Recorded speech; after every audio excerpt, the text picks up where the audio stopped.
11-year-old Milena Uralova lies in a hospital, recovering 9 days after a Russian soldier shot her through the face. Horribly wounded, and yet quick to show off how she can count in English. 1, 2, 3, 4, 5, 6, 7. Я могу достать. She can't speak loudly, her mother Elena explains. She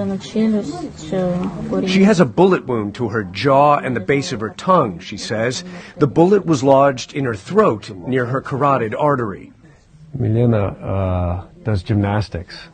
She's going to show me a couple of videos.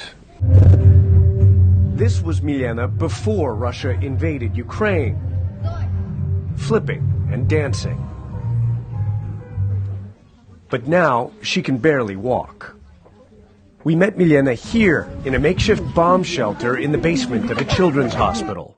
The nurses here say that 6 or 7 times a day and night, due to air raid sirens, they have to bring these newborns, who all have medical complications, in and out of this room for hours at a time for their safety.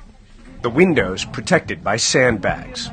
On March 16th, Elena, her 2 daughters and mother-in-law fled from the Ukrainian port city of Mariuполe after enduring weeks of Russian bombardment, jumping into the back of a car with 2 strangers to escape. They navigated many Russian military checkpoints, and then at around noon, Elena says, they made a turn towards the town of Vasilivka and stumbled across Russian soldiers who opened fire on the car without warning. We started turning, and that's when they started firing at us from submachine guns. After that, of course, the driver stopped. We started opening our doors, walking out with our hands up, after which they were shouting something. We did not know what, and that is when we saw what happened to my daughter, the younger one. We took her out of the car as she was wounded. Her mother says, realizing their mistake, the Russian soldiers gave her daughter first aid and sent her to a nearby hospital in the Russian-occupied town of Tokmak. A Red Cross vehicle later brought her to this hospital for life-saving surgery. The hospital has treated 9 wounded children in the last 2 weeks. What injuries are you seeing now? Different injuries, different trauma. It's head trauma, it's amputation, traumatic amputation. It's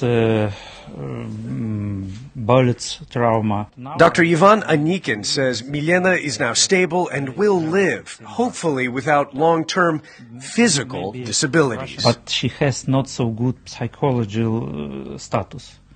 She worries, she cries, she afraid different sounds. Milena's mother has a message for the Russian soldiers who shot her daughter. Go back home. Why are they here? They are mercenaries who don't care about us. Don't care about the situation in this country or this war. They don't care who they are shooting at. As for Milena, she shows photos of her cats, Musia and Pusia, and looks forward to one day going back to doing gymnastics. Ivan Watson, CNN, Zaporizhzhia, Ukraine.